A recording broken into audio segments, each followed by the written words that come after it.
सोचिए, अगर आप एक गहरे और सुनसान घाटी में फंस जाएं, जहां से निकलने का कोई रास्ता ना हो, आपका एक हाथ एक भारी चट्टान के नीचे दबा हो, पानी खत्म होने वाला हो और किसी को पता भी ना हो कि आप कहाँ हैं। यह सिर्फ एक डरावना सपना नहीं, बल्कि एक साहसी यात्री एरन राल्स्टन की असली जिंदगी की कहानी है। उसकी अकेली यात्रा एक भयानक संघर्ष में बदल गई। उसके पास बस एक पुरानी चाकू और अटूट हौसला था, और इसी के सहारे उसने एक ऐसा फैसला लिया जिसे कोई सोच भी नहीं सकता। ये कहानी है एक ऐसे इंसान की जिसने मौत को मात देकर अपनी जिंदगी को फिर से जीने का हौसला दिखाया। इस रोमांचक सफर में जुड़े रहिए, जहां आप देखेंगे इंसानी जज्बे, हिम्मत और संघर्ष की एक अनोखी दास्तान।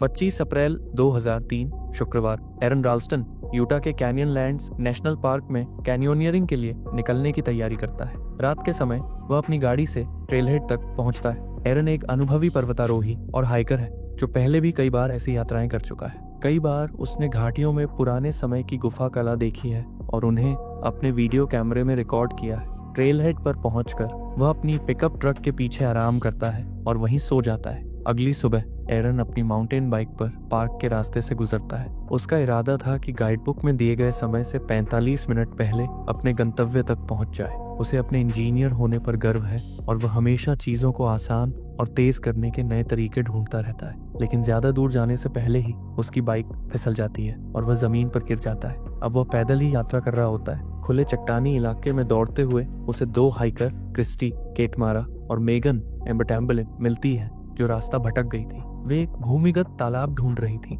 एरन उन्हें विश्वास दिलाता है कि वह एक अनुभवी ट्रेल गाइड है और उन्हें एक और भी रोमांचक रास्ता दिखाने की पेशकश करता है। वह उन्हें रॉबर्ट्स रूस्ट क्षेत्र की संकरी घाटियों से होकर ले जाता है। एरन समझाता है कि ये चट्टानें सदियों से यहाँ मौजूद हैं और इतनी आसानी से हिलने वाली नहीं है। इस दौरान वे एक अंधे कुएं जैसे गहरे पानी के तालाब में छलांग लगाते हैं। तीनों इस मजेदार पल को एरन के वीडियो कैमरे में रिकॉर्ड करते हैं। विदा होने से पहले क्रिस्टी और मेगन एरन को अगले दिन होने वाली पार्टी में आमंत्रित करती है।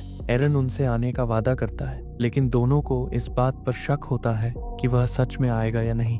एरन अपनी यात्रा जारी रखते हुए ब्लू जॉन कैनियन में दाखिल होता है, जहां संकरी दरारों के बीच बड़े बड़े पत्थर अटके हुए हैं। जैसे ही वह नीचे उतरता है, अचानक 360 किलो का एक भारी पत्थर हिल जाता है और एरन के पीछे नीचे गिरता है। यह पत्थर उसकी दाईं बाह को चट्टान से जोर से दबा देता है, जिससे वह वहीं फंस जाता है। वह जोर जोर से मदद के लिए चिल्लाता है, लेकिन घाटी इतनी सुनसान है कि कोई उसकी आवाज सुन ही नहीं सकता। एरन उस चट्टान को हटाने की बहुत कोशिश करता है, लेकिन ये टस से मस नहीं होती।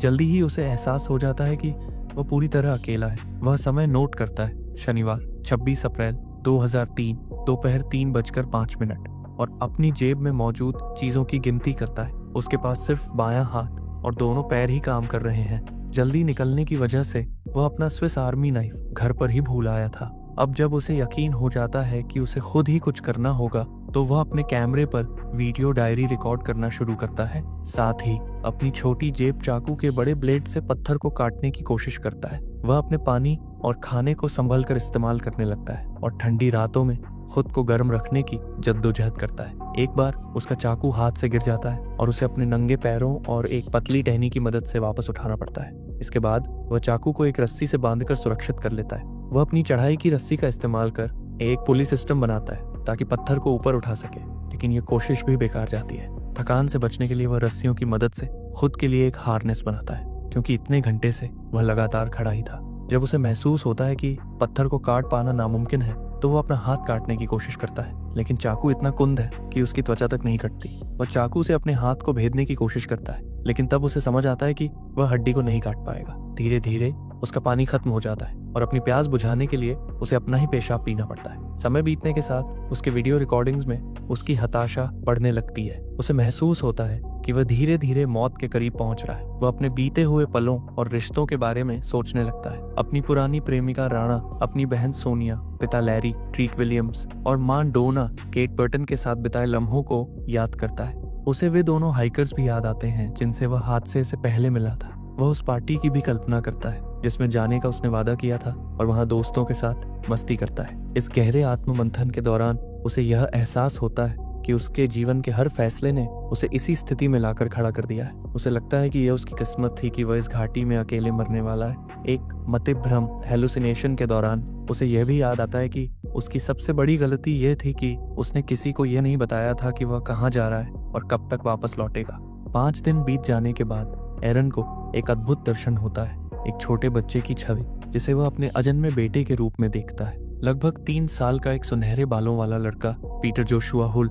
इस पूर्वाभास से उसे जीवित रहने की नई प्रेरणा मिलती है। फिर अपनी इंजीनियरिंग की समझ का उपयोग करते हुए उसे एहसास होता है कि वह टॉर्क मरोड़ने की तकनीक का सही इस्तेमाल करके अपने हाथ की रेडियस और अल्ना हड्डियों को तोड़ सकता है। खुद को मानसिक रूप से तैयार कर वह ऐसा करने में सफल होता है। फिर अपने मल्टी टूल के कम धारदार चाकू से वह धीरे धीरे अपना हाथ काटकर अलग कर लेता है। खून रोकने के लिए वह अपने कैमल बैक पानी की पाइप की इंसुलेशन ट्यूब से एक अस्थायी पट्टी बनाता है और उसे कैराबिनर की मदद से कसता है। गुरुवार 1 मई 2003 सुबह 11:34 माउंटेन स्टैंडर्ड टाइम एरन खुद को चट्टान से आजाद कर लेता है। वह अपने कटे हुए हाथ को कपड़े से लपेटता है और उस विशाल पत्थर की एक तस्वीर खींचता है जिसने उसे फंसा रखा था। इसके बाद वह घाटी से बाहर निकलने की कोशिश करता है, जिसके लिए उसे 65 फीट ऊंची चट्टान से नीचे उतरना पड़ता है। नीचे उतरते समय उसे कुछ वर्षा का जमा हुआ पानी दिखता है और वह अपनी प्यास बुझाने के लिए ठहरा हुआ गंदा पानी भी पी लेता है। घायल, थका हुआ और खून से लथपथ एरन कई मील तक